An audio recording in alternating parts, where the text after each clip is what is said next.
voy a presentar, algunos tal vez me conozcáis, otros no me conozcáis. Soy Mario Alonso Puig.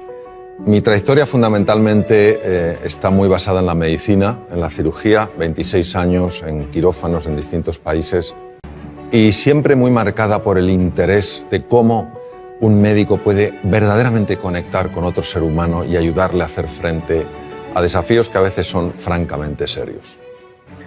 Mi formación fue una formación muy técnica, muy científica, que yo completé buscando qué podía hacer que la comunicación, qué podía hacer que la conversación activara mecanismos en el cuerpo que favorecieran la curación. Topé con una ciencia que estaba en sus orígenes, la psiconeuroinmunobiología, que estaba empezando a investigar esto, cómo la mente, a través del sistema nervioso y del sistema endocrino, puede afectar nuestro sistema de defensa, que es el sistema inmune. Aquello me llevó a profundizar en otros campos, el liderazgo, la comunicación y de alguna manera a tomar perspectiva sobre nuestra forma de tratarnos unos a otros, nuestra forma de hablar unos con otros, nuestra forma de entendernos a nosotros mismos, a los demás y al mundo. Y si bien la medicina es una ciencia apasionante, el ser humano es la cuestión infinita. Empiezas y nunca acabas. Bueno, mi interés por la educación es mi interés por sacar del ser humano lo que verdaderamente tiene dentro. Yo no creo que ningún ser humano esté llamado a la mediocridad. No lo creo, realmente es que no lo creo. Creo que todo ser humano está llamado a la grandeza y la grandeza no la define la cultura, la grandeza es una cosa que la define nuestra propia naturaleza. La palabra educación en el fondo quiere decir sacar de dentro, es decir, no somos cubos vacíos que hay que llenar, sino fuegos que hay que encender. Y en este sentido me gustaría contaros una historia que a mí personalmente me ha marcado mucho. He hablado en distintos foros sobre esta historia porque señala lo que para mí es la diferencia entre profesores y maestros. En 1951, en la ciudad de Detroit, nace un joven, un chico de color, que pronto nota lo que es la pérdida, porque siendo jovencito el padre se va. Y se queda la madre, una mujer que no tenía estudios, una mujer que, bueno, se había dedicado a cuidar de sus hijos y se ve con esta situación, con la situación de que tiene que sacar adelante una familia sin que en ese momento entrara ninguna ayuda económica. Se dedica a limpiar apartamentos, a limpiar hospitales, etcétera, etcétera. Y claro, cuando uno ha vivido en la ciudad de Detroit, como he vivido yo trabajé en un hospital que se llama Henry Ford, en neurocirugía. Cuando uno ha vivido en la ciudad de Detroit, pues se da cuenta que Detroit pues, es una ciudad apasionante, pero en ciertas épocas de la historia ha sido una ciudad bastante complicada. En los años 50 verdaderamente había un apartheid, una especie de apartheid, es decir, las personas de color se tenían que sentar en sitios distintos que las personas blancas, tenían que ir a baños diferentes, etcétera, etcétera. Y claro, este chico era un chico de color, era un chico pobre y que pronto pues fue destacando no por su talento, sino por lo que consideraban que era su estupidez. Tampoco por su serenidad, sino más bien por su tendencia, su temperamento violento. Cualquiera que hubiera tenido, digamos, una bola de cristal habría imaginado que este chico habría acabado sin duda en un penal en los Estados Unidos, si no muerto en un combate entre bandas enfrentadas. Pasaba sus ratos, se olvidaba de su triste condición viendo programas de televisión hasta que un día su madre decidió que iban a ver menos televisión y se iban a dedicar más a leer libros. Y les obligó a leer libros yendo a la biblioteca pública de Detroit, ya que ellos no tenían dinero para comprar libros, y el joven Benjamin, empezó a enamorarse de los libros. Un buen día llega al colegio. Quiero que entendáis que en el colegio este niño tenía las peores notas, su performance era francamente lamentable, las notas eran pésimas y lógicamente en poco tiempo sería expulsado del colegio. Pero había un profesor, el profesor de ciencias, que verdaderamente era un maestro. Él creía que en todo ser humano hay grandeza, que en todo ser humano hay potencial y que la misión de un maestro es ayudar a que ese potencial se despliegue y florezca. Pero no conseguía que este chico de alguna manera respondiera a los distintos intentos que había hecho para que ganara confianza en sí mismo. Un día el maestro aparece con una piedra muy rara, la levanta delante de la clase y pregunta: ¿qué es esto? Se produce un silencio porque nadie sabe lo que es eso, salvo una persona, que ya os imagináis quién era: Benjamin. Pero Benjamin era el tonto de la clase. La primera pregunta es ¿por qué lo sabía Benjamin? Benjamin lo sabía porque en la biblioteca pública se había dedicado a leer libros de ciencias y por casualidad o sincronicidad, quién sabe, había encontrado libros sobre minerales y había una foto de esa piedra. Pero ¿vosotros pensáis que el tonto de la clase se atreve a hablar? No, porque tú mismo ya matas la respuesta antes de que nazca, es imposible. Si no lo sabe el resto, tengo que estar equivocado aunque parezca que estoy en lo correcto. Pero el profesor sostenía en la roca: de verdad que nadie sabe lo que es esta roca. Y tímidamente el joven Benjamin alzó la mano. Cuando una persona solo ve el performance y solo enjuicia a los demás, es muy fácil decir: venga, Benjamin, ¿cómo lo vas a saber tú? Si tú no sabes nada. Pero aquel profesor mantuvo un espíritu curioso, interesado. Él sabía que en todo ser humano hay grandeza. La buscaba, la llamaba constantemente. Benjamin, ¿tú lo sabes? Sí. ¿Qué es? Obsidiana. Correcto. Pero el profesor podía haber dicho: todo el mundo puede tener suerte en esta vida. ¿Podía haber dicho eso? No, porque él estaba buscando del hilo que te lleva a la madeja. ¿Pues sabes algo más de la obsidiana? Y vaya que sí sabía el joven Benjamin. Empezó a hablar sobre la obsidiana, las temperaturas elevadísimas, luego el frío, cómo cristaliza la roca, etcétera, etcétera. Lo que podría parecer una cosa sencilla, sin más importancia, banal, supuso un antes y un después en la vida de este chico, porque este chico recuperó la confianza en sí mismo, creyó que era posible aprender, creyó en sí mismo, creyó que a pesar de su triste cuna, por decirlo de una manera, podía tener un brillante futuro. Este chico pasó de ser el último de la clase a ser el mejor estudiante de su colegio. Hizo realidad su más profundo sueño, que era absolutamente imposible: ser médico.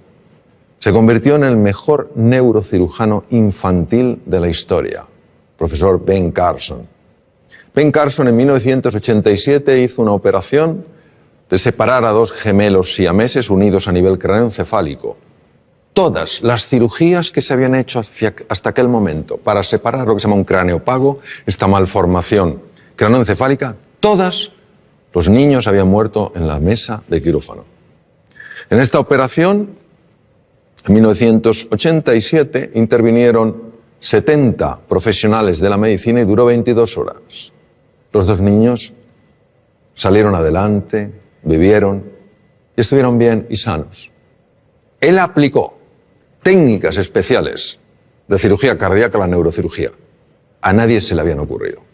Entonces, lo que os quiero transmitir es esto. Es un ejemplo de cómo en todo ser humano hay potencial, en todo ser humano hay grandeza, y tenemos, entiendo, que tener esta disposición a crear espacios de oportunidad para que esas personas puedan mostrar lo que en realidad siempre han tenido y siempre tendrán, pero que no todo el mundo mostrará si no ve ese espacio de oportunidad. Por favor. Hola, Mario, soy María. María.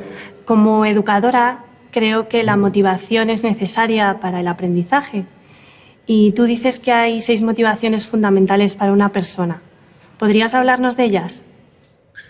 Sí, es una gran pregunta. La motivación es lo que nos mueve a la acción. Y hay efectivamente 6 motivaciones que además están presentes en las distintas culturas. Es una mezcla de nuestra naturaleza y también el entorno cultural. La primera es la motivación de estar en entornos seguros, de poder controlar lo que pasa, de saber que el suelo que pisamos es un suelo firme. La segunda es una motivación de sentirnos reconocidos, sentirnos valorados, de tener un cierto estatus.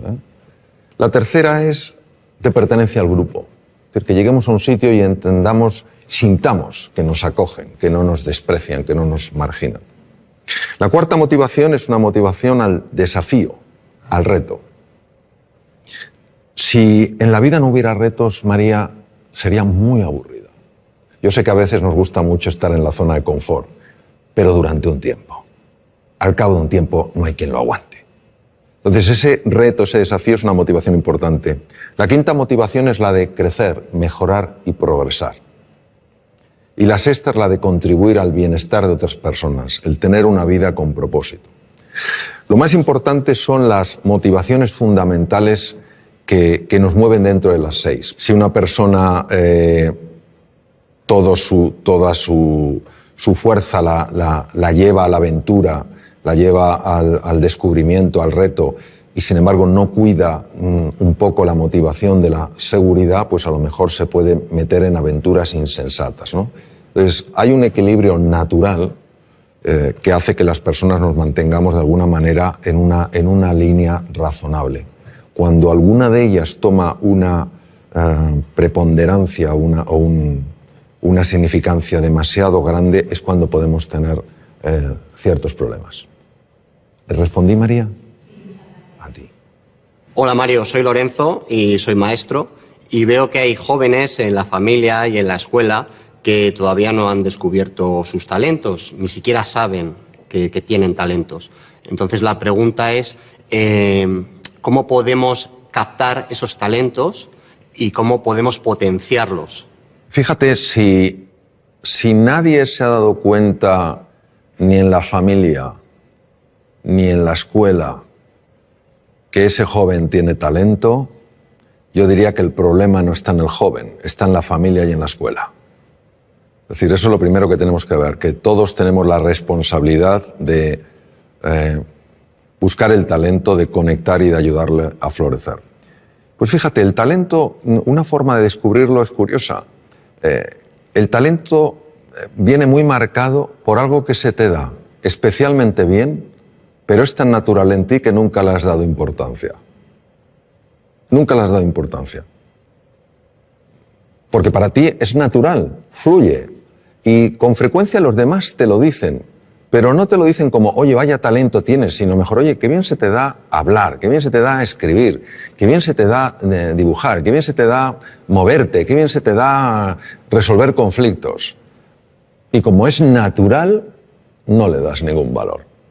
Mi experiencia a lo largo de los años me viene a mostrar que uno ha de buscar el talento en aquello que le es natural, porque el talento siempre deja huella, siempre se expresa. Y hay cosas que nos pueden parecer que son irrelevantes. O sea, yo, por ejemplo, me decían de jovencito, oye, cuando cuentas una historia es que nos quedamos absortos. Yo jamás pensé que esto tendría tanto impacto con mis enfermos. Cuando les contaba a mis enfermos las cosas, cómo íbamos a luchar juntos contra la enfermedad, etcétera, etcétera, y yo veía que se producía un estado de ánimo en ellos sorprendente, tampoco pensé que eso tuviera especial valor, ni que me dedicara luego en la segunda etapa de mi vida mucho más al tema de la comunicación, a escribir. Pues eso es lo que quiero decir, que todo ser humano tiene un talento y ese talento va dejando huellas, va mandando mensajes y tenemos que ser un poco más sensibles para entender que el talento tiene muchas formas. Y luego, por otra parte, te diré, Lorenzo, que es muy importante mirar a todo ser humano como se mira aquello que ves como sumamente valioso. De toda la conversación, lo más importante es la forma de mirar. Porque la forma de mirar tiene la capacidad de transmitir con enorme hondura cómo tú estás viendo a esa persona.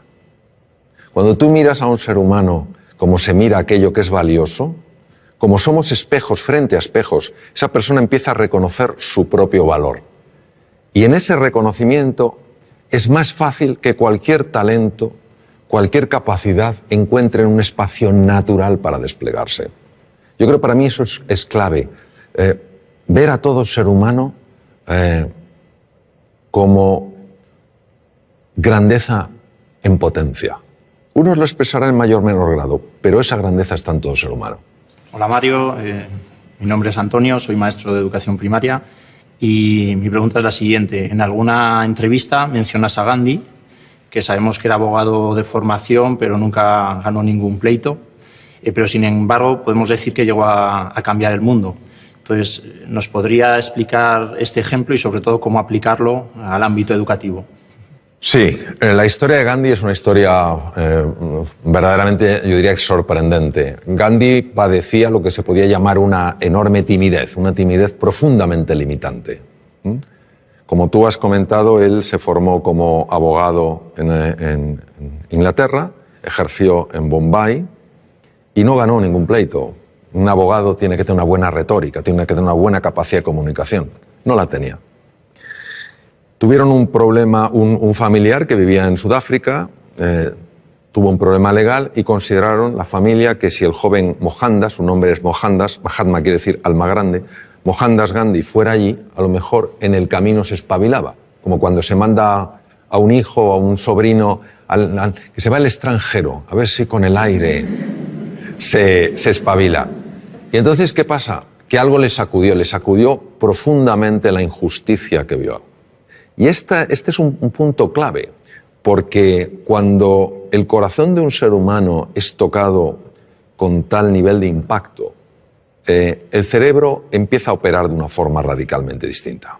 Entonces Gandhi fue un hombre que ya ni siquiera movilizaba a la gente por su capacidad de comunicación, su simple presencia ya movilizaba. ¿Qué nos quiere decir esto? Nos quiere decir un poco pues lo que hemos estado hablando antes, que no cabe duda que el elemento genético cuenta, ¿cómo no va a contar? No es el definitivo. Marca una tendencia, pero no determina. Influye, pero no determina. ¿Qué ocurre? Que para que uno dé la vuelta a esa tendencia tiene que tener una fuerza, una motivación. Antes preguntaba María por la motivación. Una motivación lo suficientemente potente para que el cerebro empiece a trabajar de una manera radicalmente distinta. Es lo que te diría. Por eso nunca hay que dar a nadie por perdido.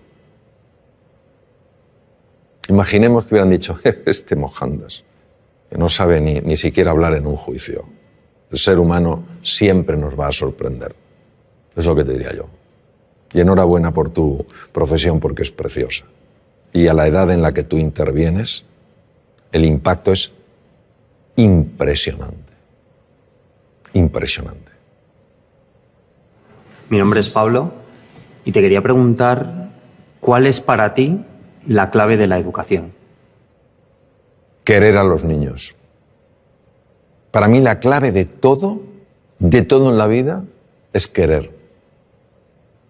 Querer a las personas con las que estás, quererte a ti, querer a la vida, querer a la naturaleza, querer el progreso, querer el bienestar, es querer.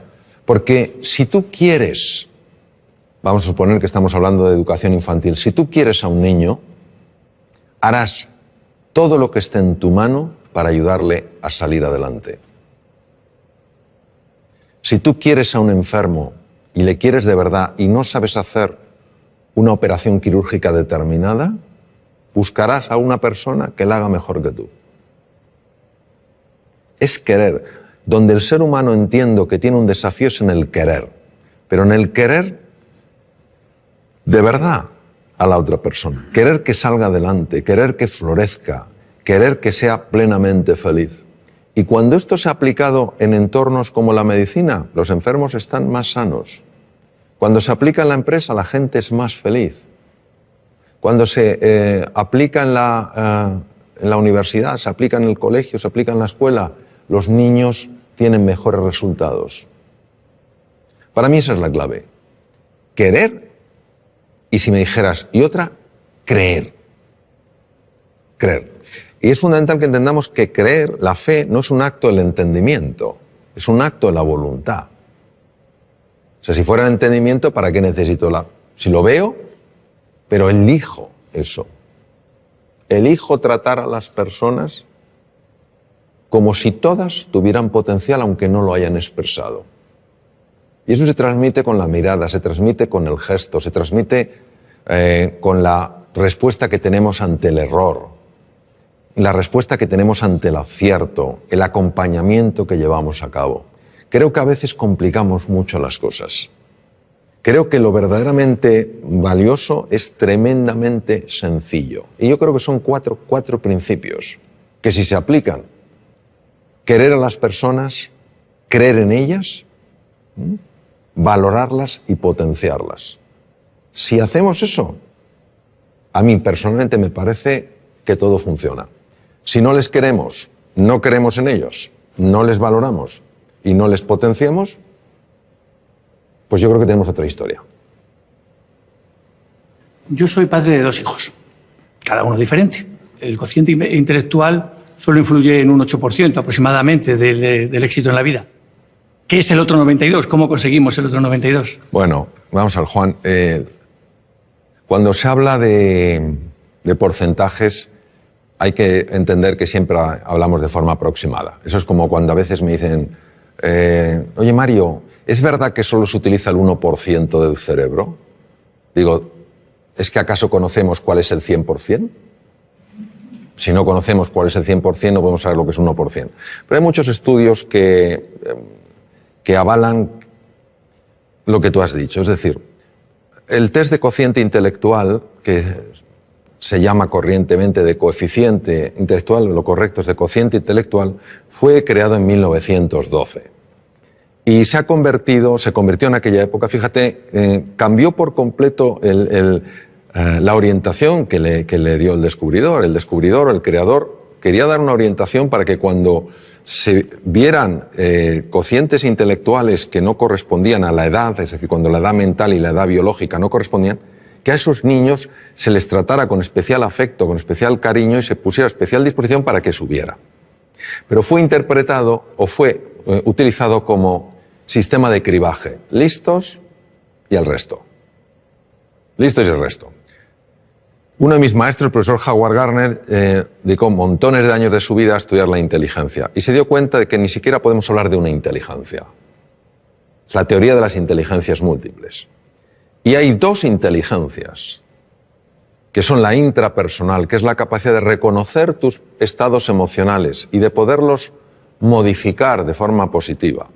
Y la interpersonal, que es la capacidad de entender qué pasa en la otra persona y relacionarte con lo que pasa en la otra persona, que son absolutamente claves en el éxito en la vida. Una persona que no sepa gobernar sus estados de ánimo, que un día se levante sin ganas de hacer nada y ese estado de ánimo no lo pueda alterar, o que un día tenga ira y no sepa canalizar de una manera positiva y adecuada esa ira, o tenga miedo y no pueda superar su miedo, es difícil que progrese en la vida.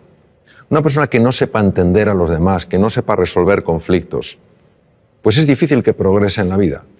Pues estas 2 inteligencias no existen en el test de cociente intelectual, como no existen otras. La inteligencia musical, la inteligencia kinestésica, la naturista, la espiritual, no están. Entonces, ¿qué ocurre?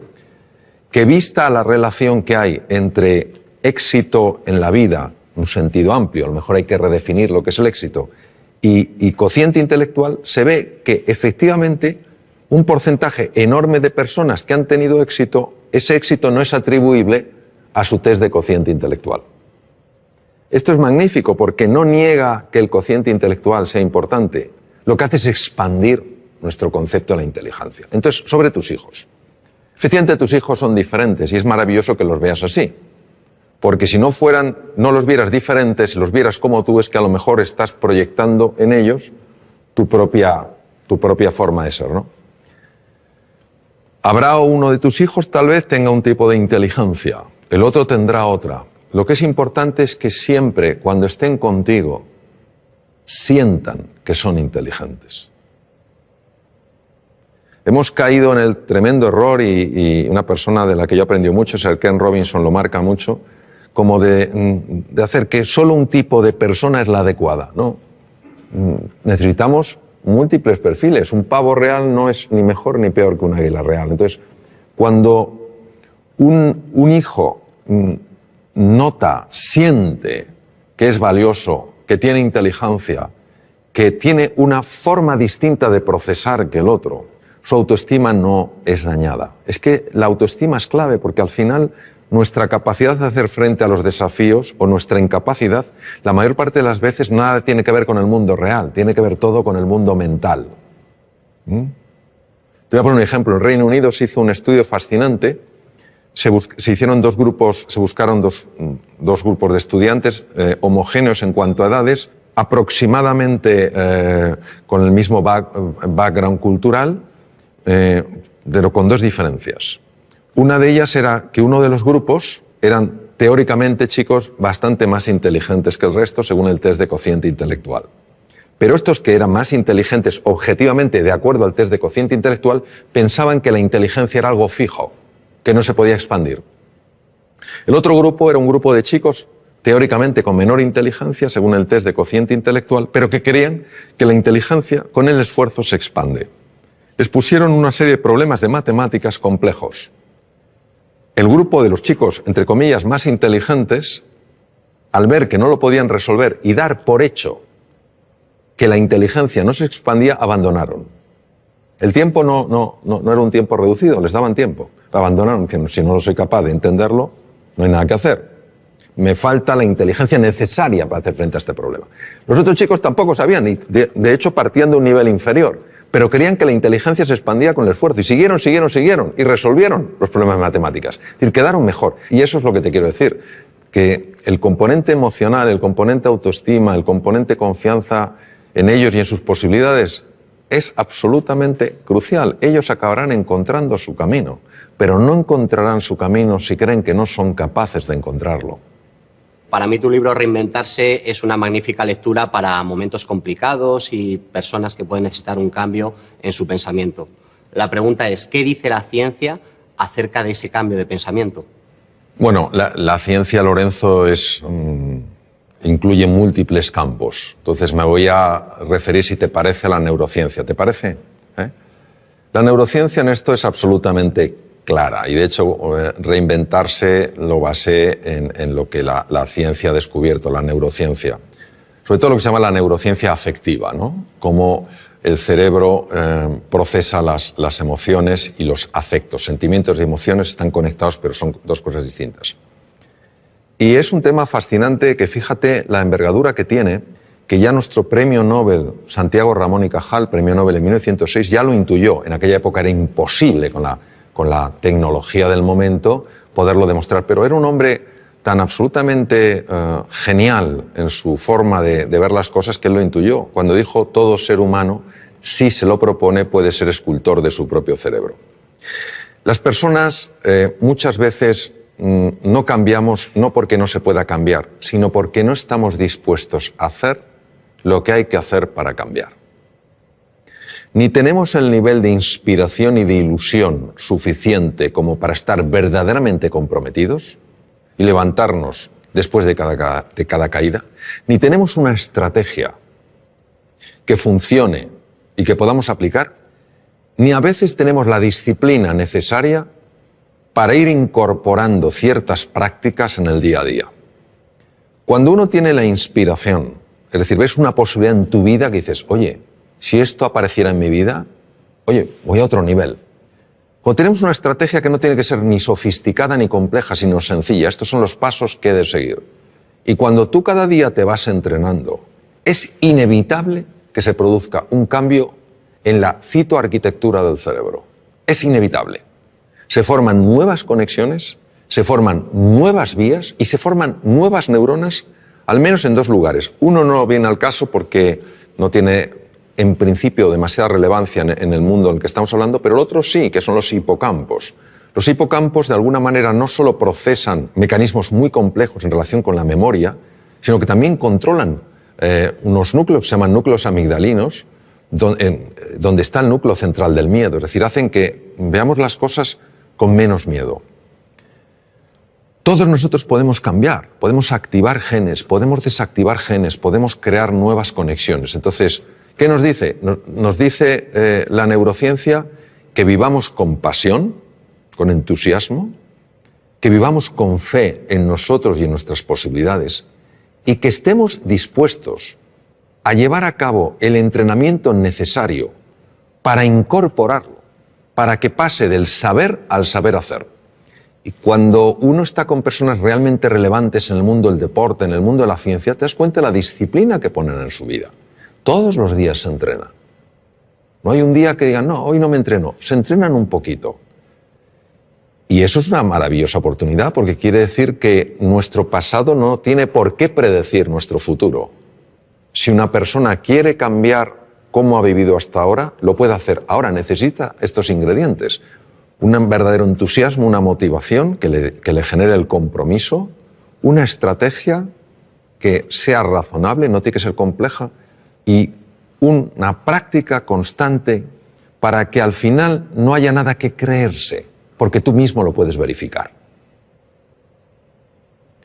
Por ejemplo, yo aprendí inglés ya siendo un adolescente, y para mí el inglés era absolutamente imposible.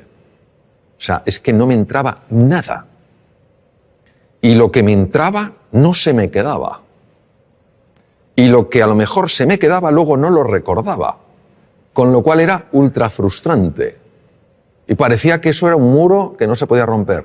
Sin embargo, yo tenía una enorme ilusión porque sabía que si yo aprendía inglés, yo tenía un buen expediente académico, si aprendí inglés, a mí la Facultad de Medicina me podía becar a distintos hospitales del mundo. Y eso fue mi pasión. ¿Qué estrategia tenía? Pues en aquella época, yo ya tengo mucha juventud acumulada, en aquella época había un libro que era muy básico, no había sistemas tan avanzados como el Vaughan y todo esto, había un sistema muy básico que era un manual y me ponía a leer las lecciones. 10 minutos todos los días, con esa pasión y con la ilusión de que se me quedara algo. Y pasó un año, me presenté al primer examen y claro, ellos me preguntaban en inglés y yo contestaba con el libro. Entonces, claro, se me acaba diciendo, pero este hombre nos contesta una cosa distinta. Pero es lo que yo tenía. Entonces, claro, pero yo seguí y al año y medio se me abrió la cabeza y empecé a absorber el inglés como si fuera una esponja marina. Hoy casi me manejo también en inglés como en español. Entonces, lo que te quiero decir es que si fui capaz de romper ese muro partiendo de la incapacidad absoluta de entender, o sea, no es que para mí el inglés fuera difícil, es que era imposible. Pero que necesité una inspiración. Estuve 2 años, 10 minutos todos los días, de forma ininterrumpida, ni siquiera cuando me dolía la cabeza, estuve enfermo con gripe, catarro, etc., nunca lo dejé. Entonces, claro que se puede cambiar, ahora estamos dispuestos a hacer ese esfuerzo, pero tiene que ser algo realmente ilusionante. Y ahí, obviamente, hubo un cambio en la estructura cerebral clarísimo, porque si no es incomprensible. O entre medias me hicieron un trasplante cerebral y yo no me enteré. Es también una posibilidad. Hola Mario, soy Adelaida. Como madre de 2 hijas, nos ocupamos en casa de decirles que son queridas. A pesar de que no se coman toda la comida que tienen en la mesa, a pesar de que cometan equivocaciones, incluso a pesar de que discutimos y peleamos. El caso es que tienen dificultades cuando se enfrentan a situaciones nuevas. Entonces, ¿cómo podemos hacer nosotros como padres para ayudarles a que se enfrenten a esos miedos? Pues viendo que nosotros nos enfrentamos a los nuestros. ¿Sabes lo que pasa? Yo también tengo 3 hijos y resuena mucho conmigo o resuena mucho en mí lo que dices tú. Es difícil que los hijos aprendan valentía de los padres, porque les queremos tanto que nuestro miedo a que les pase algo, nuestro miedo a que sufran, nuestro miedo a que lo pasen mal, hace que muchas veces tomemos una actitud hiperprotectora. Y a veces son amigos suyos, otros familiares, los que dicen atrévete, prueba esto, etcétera, etcétera. Entonces, yo te diría, en relación a tu pregunta, es decir, como madre, ¿qué puedes hacer? Bueno, en primer lugar, entender que es normal que nuestros hijos se den golpes, es normal que nuestros hijos experimenten frustraciones y es normal que experimenten dolor, si no, no hay crecimiento. Y a veces los tenemos un poquito entre palmitas, como que no le pase nada, no vaya a sufrir. No. Yo lo que te diría es que hagas 3 cosas. Lo primero es valorarles. Tú ya les estás valorando. Les valoras como personas. La segunda es desafiarles. Es importante que les desafíes para que ellos crezcan. Y la tercera es acompañarles. Es decir, que muchas veces no se sientan solos en el desafío. Hay desafíos que verdaderamente para todo ser humano y en unos niños el que corresponde a su edad, da mucho miedo. Si se sienten acompañados, lo cual no quiere decir llevarles de la mano, si se sienten acompañados se atreven mucho más. Yo haría esas tres cosas, sencillamente valorarles, desafiarles y acompañarles. Y luego dejar que la naturaleza obre. La realidad y el mundo real, al menos como yo lo veo, es mucho más benevolente que el mundo mental. El mundo mental nos monta unas historias. Yo creo que es experiencia de muchos, si no de todos los que estamos aquí, como cuando alguna cosa nos ha dado miedo y hemos dicho, tengo que hacerlo, y le hemos dicho, pero si no era para tanto. Si no era para tanto. El miedo tenemos que verlo no como un oponente, sino como un compañero imprescindible para crecer. Cuando una persona siente miedo, estamos hablando de los miedos habituales, no estoy hablando de ante el depredador. Cuando una persona siente miedo es porque está tocando las barreras, los límites de su zona de confort. Y esa es la llamada para estirarse. Esa es la llamada para crecer. Toda la magia está fuera de la zona de confort. Todos tenemos miedo. En una ocasión, un piloto, hace muchos años, en norteamericano, los mejores pilotos de Boeing 747, los Jumbo, le preguntaron qué sentía al despegar con 400 pasajeros. Y él dijo, miedo. Y el que entrevistó dijo, Dios mío, ¿pero cómo puede tener usted miedo? Así que dijo, no, yo tengo miedo, que no es lo mismo que el miedo me tenga a mí.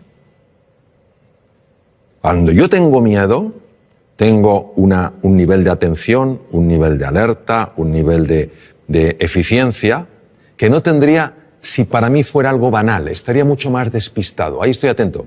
Pero el miedo no me tiene a mí. Es decir, yo no estoy en pánico. Es completamente diferente. Entonces ese puntito tenemos que verlo. Luego que vean en ti también, como yo procuro, con mis errores, por supuesto, que vean en mí que hay una coherencia entre lo que decimos y lo que hacemos. Porque al final nuestros hijos no van a hacer lo que les digamos, van a hacer lo que vean. Hola Mario, mi nombre es Fernando y soy director pedagógico en un colegio. Mi pregunta está relacionada con el micromundo que es siempre un aula. ¿Por qué es tan importante el estado de ánimo de alumnos y profesores en el proceso de aprendizaje y qué estrategias podemos utilizar para conseguir que ese estado de ánimo sea el óptimo? Me gusta especialmente de tu pregunta que incluyas tanto alumnos como profesores, porque creo que es importantísimo valorar el estado de ánimo del profesor. Un sistema educativo que no valora el estado de ánimo del profesor, creo que se equivoca profundamente. El profesor es el elemento más importante del sistema educativo. No es la tecnología, no es el aspecto de las aulas, ni el tamaño de los campos deportivos. Es el profesor. Y si un profesor ha perdido el ánimo, ánimo es alma, se ha desanimado, es importante ayudar a esa persona a que recupere el ánimo porque, primero, es una profesión importantísima. Segundo, porque lo necesita para estar bien y lo necesita para enseñar bien. E igual pasa con el alumno. Si un alumno ha perdido el ánimo, es muy difícil que pueda captar nada. ¿Por qué es tan importante? Nosotros somos hijos de Descartes. Y Descartes, filósofo del siglo XVII, padre de la filosofía racionalista, obviamente fue un hombre muy brillante. Sin embargo, dijo algo que penetró mucho en el inconsciente colectivo y vivimos de acuerdo a aquello. Él hablaba de que había procesos mentales, res cogitans, y elementos físicos corporales, res extensa, y que no se comunicaban prácticamente. Esto nos ha llevado a pensar que el aprendizaje, el conocimiento, pues es una cosa fundamentalmente intelectual, cognitiva, y el elemento emocional era un tema de pasada. Si estabas a gusto, bien, pero tampoco afectaba. Uno de mis maestros, Antonio Damasio, escribió un libro precioso con un gran componente científico, se llama El error de Descartes, donde claramente muestra que si tú aboles, dañas la parte emocional, inevitablemente estás perturbando y dañando seriamente la parte cognitiva. Cuando se estudia la neurociencia afectiva se ve que una persona, por ejemplo, que haya perdido el ánimo, que esté desilusionada, que esté desesperanzada, que se sienta impotente, no tiene el mismo riego cerebral que una persona que se sienta con ilusión, que se sienta con ánimo y se sienta con ganas. Las zonas más anteriores del cerebro, lo que se llaman áreas prefrontales, que son esenciales en el mantenimiento de la atención, en la memoria, en el aprendizaje y en la creatividad, son muy dependientes del estado emocional. Por eso una persona entusiasmada, con un proyecto, ilusionada, que se siente a gusto, acompañada de gente que cree en ella, etcétera, etcétera, es una persona mucho más inteligente, mucho más creativa y mucho más emprendedora. La misma persona, si le cae el ánimo, si se siente incapaz, etcétera, no importa si es capaz o no, no ejercitará esas capacidades porque las tiene abolidas. El cuidado del ánimo, del estado de ánimo, en alumnos y profesores es clave. Entonces, a veces nos embelesa la tecnología. Y está muy bien la tecnología. El elemento esencial siempre será el profesor y su relación con el alumno. Siempre, afortunadamente, será un elemento humano. Esto será insustituible. Pues por eso me parece clave. Cuando uno sabe que esto es importante, lo puede cuidar. Entonces, ¿qué se puede hacer? Lo que se puede hacer es sencillamente crear un espacio de verdadera escucha donde las personas sin ningún tipo de miedo puedan transmitir lo que sienten y lo que necesitan y no tener que ocultárselo. Y si un profesor dice, he perdido el ánimo, es importante creer en esa persona, valorarla, desafiarla y acompañarla a que lo recupere. Si ni siquiera esa persona transmite que ha perdido el ánimo, porque no siente que hay un espacio dispuesto a escuchar eso, ¿cómo la vamos a ayudar? Si un alumno en un momento determinado se siente desanimado, qué importante es que pueda transmitírselo a un profesor para que le ayude. Tenemos un concepto absolutamente obsoleto de lo que es la inteligencia, lo que es la creatividad. Creemos que son capacidades fijas. El propio Daniel Goleman hizo un estudio en un barrio de Boston. Yo ejercí como cirujano en Boston. Un barrio que se llama Roxbury, que es un barrio muy complicado. Niños con cocientes intelectuales muy bajos. Empezó a ilusionarles, empezó a motivarles, empezó a hacerles creer en sí mismos y en sus posibilidades. Pasado unos meses, les volvieron a hacer un test de cociente intelectual, que lo lógico es que hubieran sacado la misma puntuación y algunos sacaron 20 puntos más. Entonces, lo que no podemos es creer que el ser... Qué bien lo decía Ortega y Gasset, decía, el ser humano no es un participio, sino un gerundio. No estamos hechos del todo, sino que nos vamos haciendo. La inteligencia se va haciendo, la creatividad se va haciendo, todo se va haciendo. Y la conexión es el ánimo que tienes, la ilusión. Pues curiosamente esto, a pesar de toda la investigación que hay que lo refuerza, sigue siendo en muchos medios una rareza. Es como una conversación que no se tiene. Parece que estamos en el siglo XVII. Que hemos avanzado mucho tecnológicamente, pero no tenemos el tipo de conversación que a lo mejor podríamos tener para tocar temas de esta envergadura. Y no hay nadie que no tenga momentos con el ánimo caído y necesite que alguien le ayude a levantarlo. Si lo podemos expresar con confianza, si podemos abrir nuestra vulnerabilidad sin sentirnos en peligro, es que todos ganamos. Eso es lo que yo te diría. Hola, Mario. Me gustaría que nos contaras algunas técnicas, consejos o pautas que transmitir a nuestros hijos cuando se ponen nerviosos ante un examen. Esa situación de estrés, de nervios que vivimos, ¿cómo manejarla? El estrés es un campo muy amplio y de gran calado. Entonces, yo lo que te diría es que la razón por la que nos ponemos nerviosos la mayor parte de las veces no es por el hecho en sí, sino por la historia que nos estamos contando acerca del hecho. Es decir, hay un examen y esto obviamente es una prueba. Vamos a ver, si no tienes ni idea del contenido, es normal que estés nervioso. Es decir, pero eso ni lo estamos considerando aquí. Es decir, una persona que se va a un examen y no ha estudiado nada, ya le puede decir, ponte a hacer un poco de mindfulness. No te va a venir la ciencia infusa. No te va a venir la ciencia infusa. O sea, no te van a venir la ciencia infusa. Entonces, estamos hablando de una persona que por lo menos ha hecho un esfuerzo, tiene un cierto conocimiento del contenido y lo que quiere es expresarlo bien. ¿Por qué se pone especialmente nerviosa esa persona? Por lo que se está contando a sí misma. Hay un diálogo interno que es absoluto ruido mental que está diciendo, anda que si sale la pregunta que no te sabes, anda que si no lo escribe bien. Es un discurso que ha sido fotografiado con técnicas de resonancia funcional magnética en cuanto a activación de centros cerebrales, ¿no?, que corresponden a ese discurso, ¿no?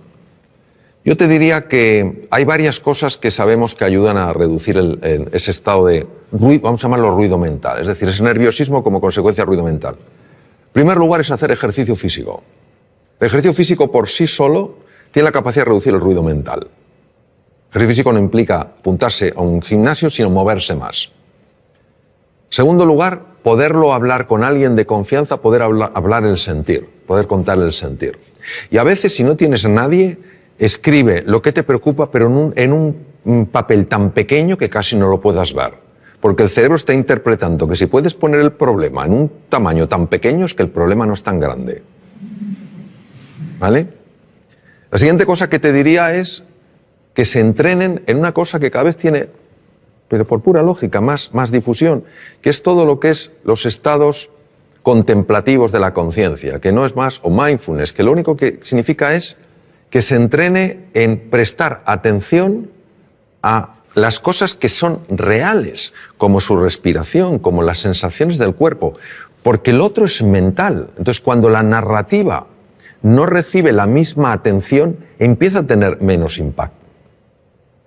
Y hay una cosa que es clave en el adiestramiento, y yo he visto su tremenda eficacia, que es acostumbrarte a traer la atención al aquí y a la ahora. Es decir, por ejemplo, vamos a suponer que uno de tus hijos está preparándose para el examen y está nervioso como puede estar uno de los míos y cualquiera de nosotros. Esto es una cosa que todos podemos compartir y relacionarnos perfectamente con esa situación. Entonces, claro, empieza a pensar, no, si hubiera estudiado más, si ya me lo decía mamá, no veas tanta tele y estudia un poco más, y no lo he hecho. Anda que si ahora lo hago mal el examen, fíjate qué cosa, qué truco tan sutil y demoledor de lo que se llama la mente dualista. Te está llevando para atrás a lamentarte y te está llevando al futuro a preocuparte. Te priva de fuerza en el presente. Y una cosa que procuro entrenar todo lo que puedo es cuando veo que me estoy lamentando de algo del pasado, inmediatamente vengo al presente. Porque caemos en la tentación de pensar que cuando miro atrás para lamentarme de algo no lo volveré a repetir. Es mentira. Es un truco para que te sientas fatal. Eso es como cuando uno ha decidido reducir su ingesta, lo que come, y llega el momento del postre. Y se acerca el camarero y te dice, por cierto, la especialidad aquí son los postres. Y entonces tímidamente preguntas, ¿no tendrá algo de chocolate? Y dice, señor, la mejor tarta de chocolate del mundo. Entonces es como un deseo irrefrenable de comerte esa tarta de chocolate. Entonces te la comes y cuando te la has comido empiezas a sentirte culpable. No me la tengo que haber comido. Es la misma mente jugando de tal manera que te tenga siempre atrapado. Primero, hace que esa tarta de chocolate sea absolutamente tentadora. Y lo segundo, hace que te sientas culpable. Yo me pregunto, ¿hay alguien que por sentirse culpable ha cambiado alguna conducta? No. Llega la próxima tarta de chocolate y vuelves a caer. Entonces, lo que te quiero decir, cuando se habla tanto del aquí y el ahora, parece que tiene una connotación metafísica o filosófica. No es así, es tremendamente práctica. Cuando tú estás aquí y ahora, la mente no tiene la capacidad de meter tanto ruido. Lo que genera nervios es la mente. Pongamos el ejemplo de un opositor. Este sí que es un examen donde una persona se juega 3, 4, 5 años de estudio, 13 horas diarias, saliendo como mucho un día o medio día a la semana, y hipotecando toda su vida profesional a ese examen. 300 temas, se lo sabe. Llega, le dan al bombo, tema 120 y se queda en blanco. Se retira, se levanta la silla, se va y justo le sale el tema 120. ¿Se lo sabía? Sí. ¿Por qué no ha salido? Porque la narrativa ha empezado a decirle, nunca serás notario. Ese es el problema. Es un entrenamiento. Porque hay que ir en contra de un condicionamiento mental previo. El tema es, ¿cuánto nos va a costar? Yo no creo que esa es la pregunta. La pregunta es hasta dónde nos puede llevar. Hola Mario, soy María. ¿Nos podrías contar qué es el mindfulness y cómo funciona y qué evidencias científicas tiene? Sí, claro que sí, María. Lo que pasa es que lo voy a contar de una manera muy visual, porque yo creo que lo vamos a ver mejor. Vamos a suponer que tú y yo estamos dando un paseo, entramos en un parque y vemos un lago, no muy grande, pero un lago.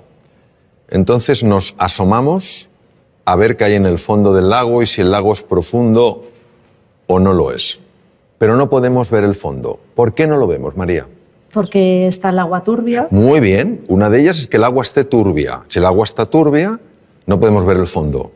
Y si el agua no estuviera turbia, sino que fuera absolutamente cristalina, ¿por qué no vemos el fondo? Pues a lo mejor no vemos porque ese agua está agitada. Vamos a suponer que conseguimos que ese agua se serene, que ese agua se tranquilice. Entonces podemos ver el fondo, que puede tener una gran profundidad, ¿verdad? ¿Y qué hay en el fondo? En el fondo puede haber grandes tesoros, ¿no?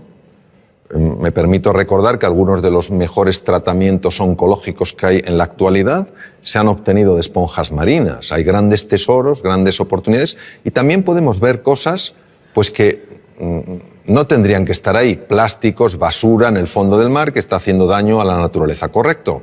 Eso es lo que hace el mindfulness. Nuestra mente está agitada y como está agitada, no vemos nuestro potencial ni tampoco vemos aquello que nos está lastrando. Cuando conseguimos que ese agua, esa mente se serene, empezamos a ver cosas en nosotros y a experimentar sensaciones y a experimentar realmente descubrimientos, revelaciones en el sentido de cosas que estaban veladas y se ven, que tienen un poder transformador en la vida. Y también empiezas a ver aquellas cosas que no habías visto de ti y que realmente te están haciendo la vida difícil. Y a veces, para poder limpiar un poco el agua, hay que descubrir dónde está la suciedad. Esto es lo que permite el mindfulness. El mindfulness es un ejercicio puro de la atención para serenar esa mente que por razones que todavía no conocemos está agitada.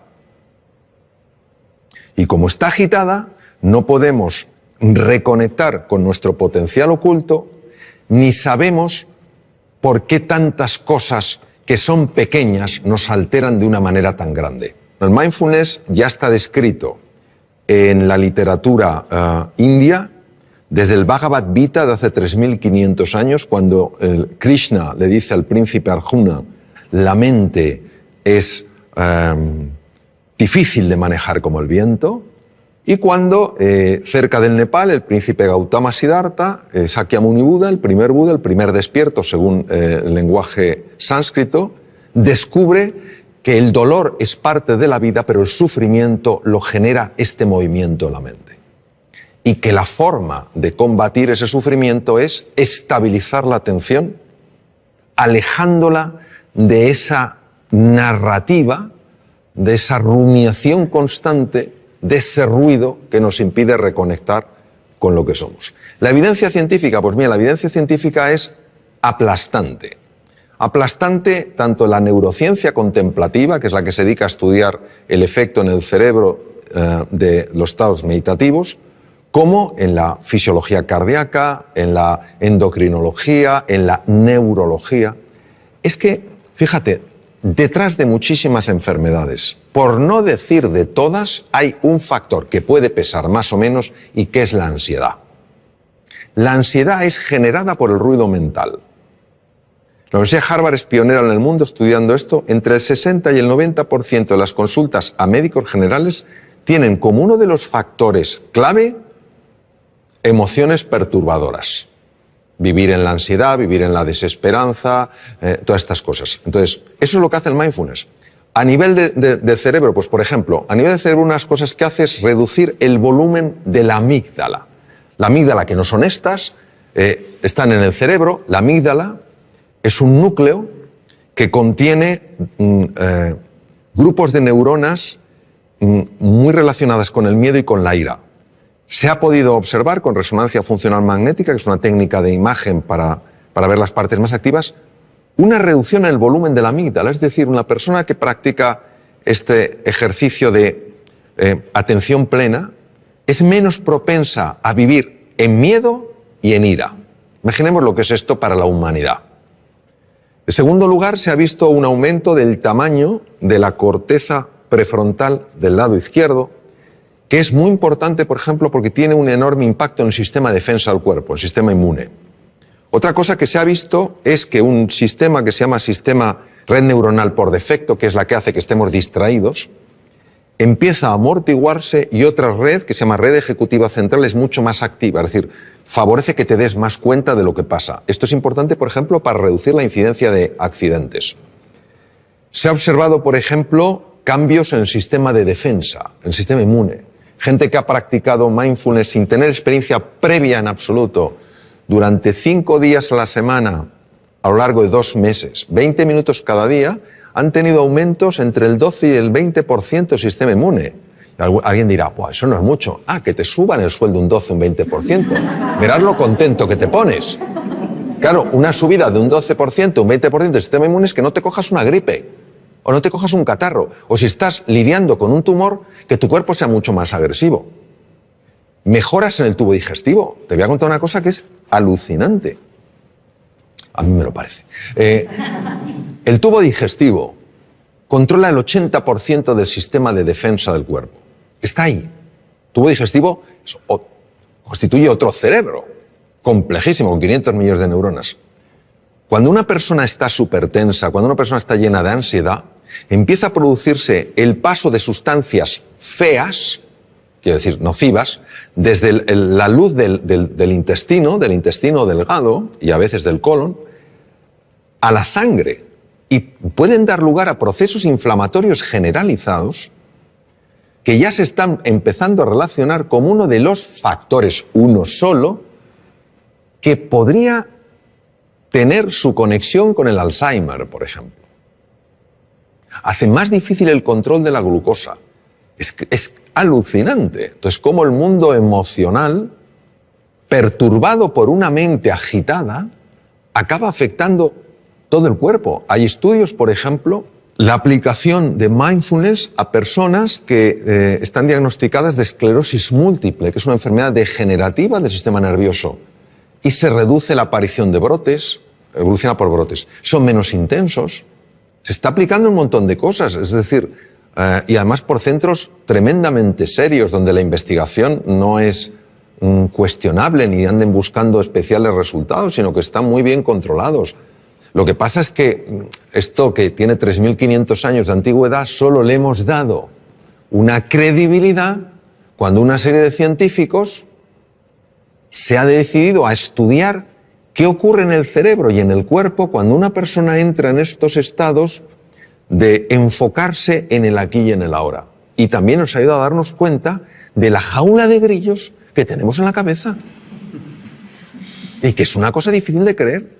Que te pasa una cosa que te disgusta por la mañana y te está rumiando hasta la noche. Pues parece que somos vacas. Y que el simple hecho de parar eso hace que el organismo, que tiene una capacidad natural de recuperación, pueda recuperarse. No hay nada mágico aquí.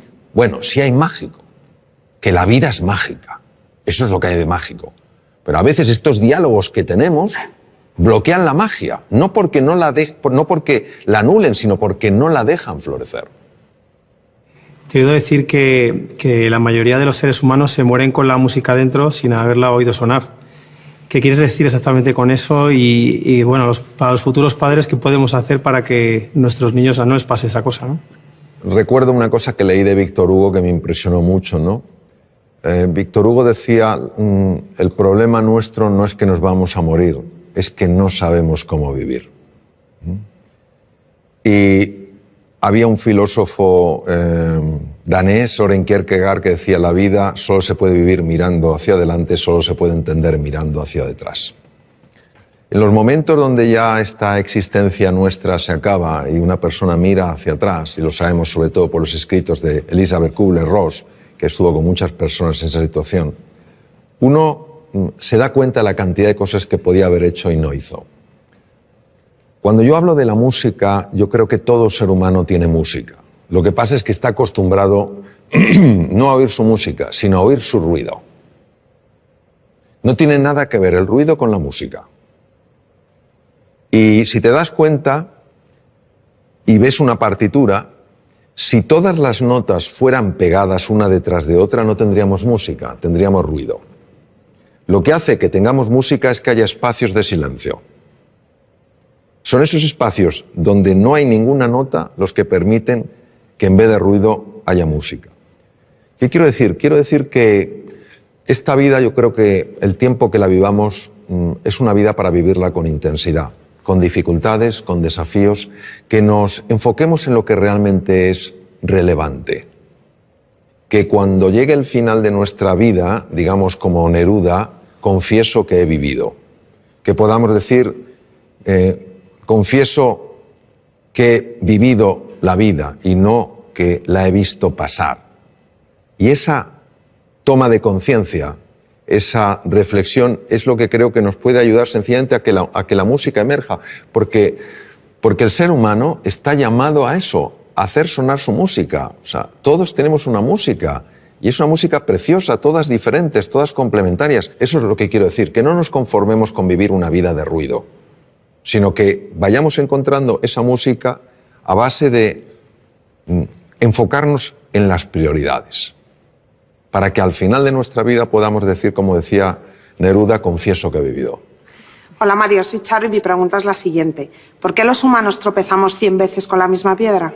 Bueno, me temo que en este caso la respuesta será de menor nivel que la pregunta.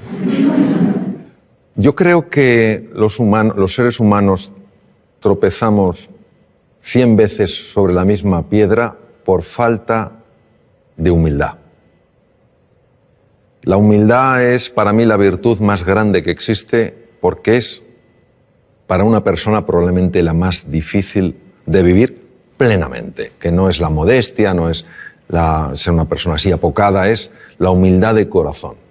Cuando una persona es realmente humilde, y no lo digo por mí porque desafortunadamente no lo soy, pero sí por personas con las que he estado, grandísimos seres humanos con una humildad aplastante, son personas que tienen mentalidad de principiante. Es decir, puede ser un premio Nobel y te está escuchando como si fuera un alumno tuyo.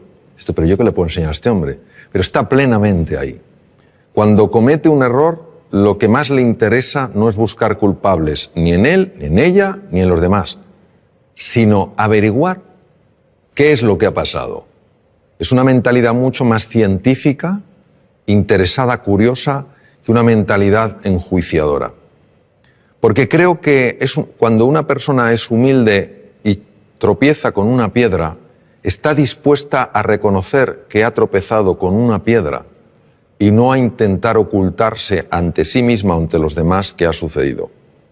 Porque creo que cuando una persona es humilde y tropieza con una piedra, se deja asesorar, pregunta, escucha, pide ayuda y se deja ayudar.